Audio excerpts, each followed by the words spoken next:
Bonjour à tous amis fans de Lego et merci de me rejoindre pour cette nouvelle vidéo. J'espère que vous allez bien. Alors comme vous l'aurez compris, on se retrouve pour une petite présentation de mes achats de août. Alors plus précisément du 1er août, date à laquelle est sortie la nouvelle vague Star Wars. J'ai également fait quelques achats après le 1er août, car comme je vais vous l'expliquer juste après, ça a été un petit peu l'aventure pour trouver ce que je voulais. Donc même si certains d'entre vous n'êtes pas spécialement fans de Star Wars, vous avez forcément entendu parler de ce fameux pack de la 501e qui est sorti donc le 1er août et qui a été en fait en rupture de stock très rapidement. Du coup, pour la petite histoire, quand je me suis connecté le 1er août au matin pour passer ma commande sur le shop Lego en ligne, eh bien il restait plus que quelques gros sets, tous les petits étaient déjà en rupture de stock. Donc je vais vous expliquer comment j'ai procédé pour pouvoir me procurer les sets que je voulais, car comme l'a dit MNR Productions dans une de ses vidéos assez récentes, il n'y a pas que Lego en ligne qui a les nouveautés, tous les autres magasins, tous les autres vendeurs ont également aussi les nouveautés, alors pas forcément le premier jour de la sortie, mais très rapidement après il est possible de se les procurer. Alors je vais déjà commencer par parler de la gamme intrus à cette vidéo, donc la gamme Hidden Side. Alors je suis passé chez Pickwick Toys à Bordeaux pour voir s'ils avaient reçu la nouvelle vague Star Wars, et donc ils n'avaient pas reçu encore les sets. Et je suis tombé en fait sur une promotion où le bus Hidden Side était à moins 50%. Alors à la base, je suis pas super fan de cette licence, mais pour du part-out, moins 50%, ça me permettait d'avoir ce genre de couleurs, donc le jaune, des bleus, que j'ai pas trop dans mon stock au final, puisque je suis vraiment, vu que je suis vraiment axé Star Wars, Harry Potter, j'ai beaucoup de couleurs genre tan, brown, du noir, du gris, tout ça. Mais c'est vrai que tout ce qui est couleur peps, j'ai pas trop quoi. Donc je trouvais que c'était la bonne occasion. Et en fait, il n'y avait pas que sur ce set là qu'il y en avait. Il y avait également sur le restaurant une promotion. Donc j'en ai profité aussi. Même promotion, 50%. Donc ça, c'était le 3 août. Revenons maintenant au premier où je commence à passer ma commande sur le shop en ligne Lego. Donc il ne reste plus que les gros sets. Alors je commence déjà par mettre l'AT-AT, le marcheur AT-AT, puisque au final moi j'ai que le AT-M6 du premier ordre, j'ai jamais eu de AT-AT et j'avais vraiment envie d'avoir ça à ma collection. En plus je sais déjà même où c'est que je vais l'exposer. Alors je me suis pris également le vaisseau de transport des Chevaliers de Rennes, plus pour les Chevaliers de Rennes que pour le vaisseau, comme ça je vais pouvoir compléter ma collection de minifigs.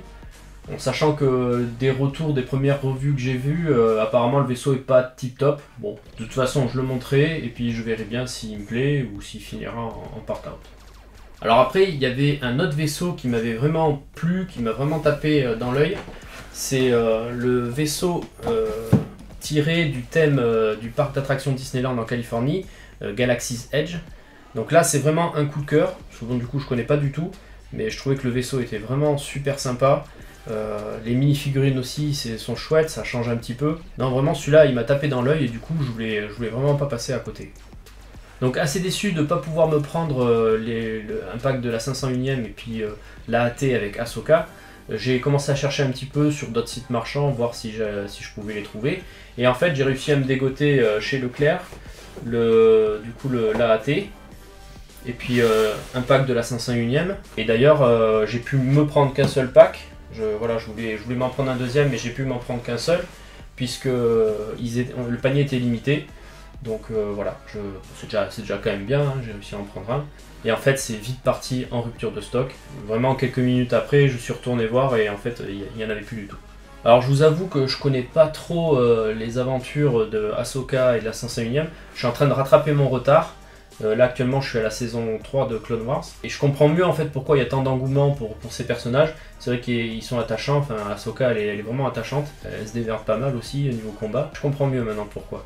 Donc et puis comme sur le shop Lego j'avais pas pu trouver non plus l'étoile de la mort qui était, le duel de l'étoile de la mort qui était en rupture de stock et je l'ai pas trouvé non plus sur Leclerc au moment où j'ai commandé cela, en fait Leclerc n'avait pas tout. Vu que j'étais en contact avec un vendeur de chez Pickwick Toys Bordeaux, il m'a gentiment mis de côté le set dès qu'il l'a reçu et il m'a prévenu du coup pour que je vienne le chercher rapidement. Et du coup j'ai pu me dégoter le duel sur l'étoile de la mort, donc avec la nouvelle minifig de Dark Vador. Et puis au passage, vu qu'ils en avaient, je me suis pris encore un autre petit pack de la 501e. Alors j'ai pas pris l'intercepteur d'Anakin parce qu'en fait j'ai déjà la version précédente. Et j'ai pas pris non plus le vaisseau de Grievous car je le trouvais excessivement cher pour ce qu'il y avait à l'intérieur. Donc je vais clairement attendre que les prix baissent pour me le procurer. J'avais regardé un peu avant le rapport prix-pièce, bon il n'est pas tip top. Donc à mon avis je pense que le prix est vraiment excessif. Donc après personnellement je trouve ça cool que Lego réédite des anciens modèles parce que ça permet à des personnes comme moi qui sont arrivées tard, enfin moi qui ont repris plus tard les Lego, de pouvoir profiter en fait de ces sets là, enfin de ces modèles, sans avoir à se tourner vers des anciens modèles d'occasion qui sont durs à trouver ou qui vont des fois être à des prix astronomiques. Alors après je sais que les avis sont partagés là-dessus sur cette pratique, mais je reste convaincu que c'est quand même une très bonne initiative de la part de Lego et voilà, tant qu'ils en abusent pas trop et qu'ils ne refont pas les mêmes modèles chaque année, quoi. Donc voilà, cette courte vidéo de présentation de mes sets est maintenant terminée. J'espère que ça vous aura plu de partager ça avec moi. Dites-moi dans les commentaires si vous vous êtes pris vous aussi un ou plusieurs sets de cette nouvelle vague Star Wars. Et bien sûr, si la vidéo vous a plu, vous pouvez très bien aussi me laisser un petit like et puis un petit commentaire, partager la vidéo, ça me fera vraiment très plaisir. Je vous invite également à vous abonner à la chaîne si ce n'est pas fait et à activer toutes les notifications pour ne pas rater mes prochaines vidéos. Sur ce, je vous laisse, je vais retourner bosser sur la vidéo FAQ, et puis je vous dis à très vite, et que la force soit avec vous.